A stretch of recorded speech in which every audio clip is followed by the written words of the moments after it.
और देखिए ऑपरेशन सिंदूर पर इंडियन एयरफोर्स का बड़ा बयान। एयरफोर्स ने कहा ऑपरेशन सिंदूर अब भी जारी है। ये बड़ी बात है, इस पर बात करेंगे अपने एक्सपर्ट से। एयरफोर्स ने कहा कि जल्द इस बारे में डिटेल्स देंगे। जो काम हमें दिया गया था वो हमने काम पूरा किया है, ये भारतीय वायुसेना का कहना है। एयरफोर्स ने कहा राष्ट्र हित में सटीक ऑपरेशन राष्ट्रीय उद्देश्य के मुताबिक। एयरफोर्स ने कहा हमने सोच समझ के ऑपरेशन किया, हमारा ऑपरेशन विवेकपूर्ण था, अटकलें मत लगाइए, समय पर विस्तृत जानकारी देंगे।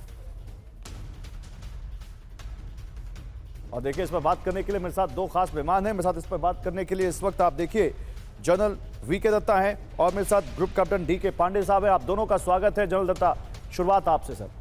6:30 बजे एक बहुत अहम प्रेस कॉन्फ्रेंस है, डीजीएमओ उसमें आ रहे हैं और उसके अलावा उनके कुछ समकक्ष और भी कुछ बड़े अधिकारी आ रहे हैं। क्या हम ये माने कि आज हमें ये पता चलेगा कि ऑपरेशन सिंदूर की कामयाबी क्या रही? आज पूरी डिटेल पता चलेगी? बिल्कुल, देखिए गौरव, ऐसा है कि जो ऑपरेशन सिंदूर की अभी तक की कार्रवाई हुई है ये जग जाहिर है। भारत ने किसी चीज़ को छुपाया नहीं, किसी चीज़ को गलत तरीके। Welcome to Saptagiri NPS University. Admissions open for BE, BCA, MBA and MCA for the academic year 2025-26. Enroll now. किसे पेश नहीं किया।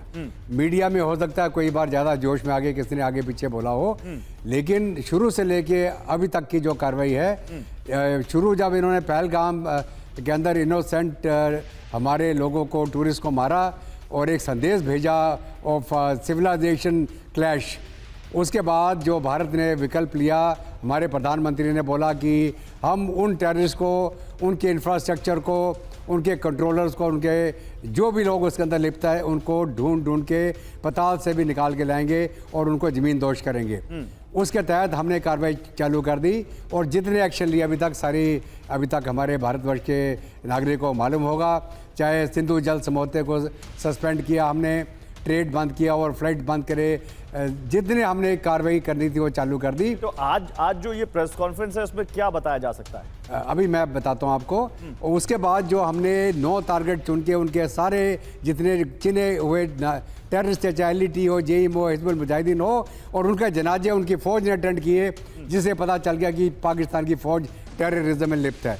उसके बाद उन्होंने एस्केलेट करने की कोशिश करी, हमने हर एक एस्केलेटेड लीडर का बराबर मुंह तोड़ जवाब दिया और फाइनल तो उनकी 11 एयरफील्ड को हमने अपने ब्रह्मोस मिसाइल से मार के उनको तबाह किया। उसके बाद पाकिस्तान घुटने पे आ गया और उनके DGMO ने हमारे से रिक्वेस्ट किया सीज फायर करने के लिए। अभी हमारे नागरिक को ये पता होना चाहिए कि सीज फायर हमने नहीं मांगा, ये पाकिस्तान के DGMO ने रिक्वेस्ट किया। चाहे अमेरिका से डोनाल्ड ट्रंप साहब कुछ बोले, ठीक है, उनका रहा होगा योगदान की बातचीत करके किस तरह से मसला सुलझ जाए। ऑप सिंदूर कंटिन्यू कर रहा है, ऑप सिंदूर बंद नहीं हुआ है और हमने ये जाहिर कर दिया है कि कोई भी हिमाकत पाकिस्तान के द्वारा बिल्कुल सहन नहीं की जाएगी। और हमने जो ग्रेजुएटेड रिस्पॉन्स उरी के बाद, पहलगाम के बाद और जो अभी किया, हमने बता दिया कि आप कुछ भी करेंगे हम तुमको उस लैडर के ऊपर लेके चले जाएंगे। एब्सोल्युटली, बिल्कुल बता दिया और सीना ठोक के बता दिया और सामने वाले की आंखों में आंखें डाल के बता दिया। लेकिन group captain DK Pandey, operation Sindoor जारी है, यानी अभी भी अगर पाकिस्तान की तरफ से जरा सी भी हिमाकत हुई तो वही हर्ष होगा जो अभी तक हुआ है उसका, या उससे भी बुरा होगा।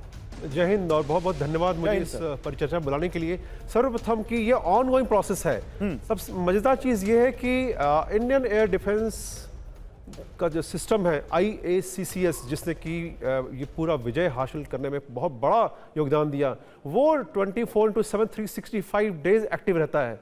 तो ये कहना कि उसमें वो ऑपरेशन वो हमेशा 300% चल रहा है, क्योंकि कोई भी हिमाकत करता है। एयर डिफेंस सिस्टम जो भारत का है वो round the clock war footing में रहता है। उसको नहीं पता पीस क्या है, उसको नहीं पता वॉर क्या है। वो जानता है कि हमेशा हमें डट के लगे रहना है, कोई भी इंट्रूडर आता है उसको रोकना है। अब जहाँ तक बात है कि हम क्या हासिल कर सकते थे और क्या हासिल किया इसकी ब्रीफिंग के बारे में, तो निश्चित रूप से वो बताया जाएगा कि हमारे मिलिट्री ऑब्जेक्टिव्स क्या थे और हमने कौन से ऑब्जेक्टिव अचीव कर लिया, कौन से बचे।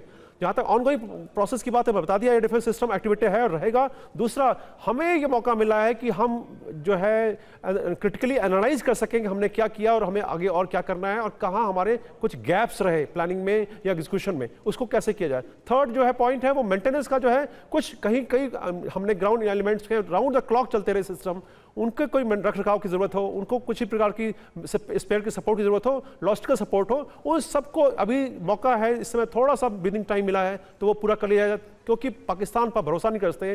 पाकिस्तान ने 2024 में 68 बार 68 टाइम्स सीज फायर वॉलेटिंग किया है, और इस साल जो है ऑलरेडी वो 47 टाइम्स ऑलरेडी कर चुका है वो। तो उसके लिए सीज फायर क्या होता है, कोई शब्द उसके डिक्शनरी में है नहीं।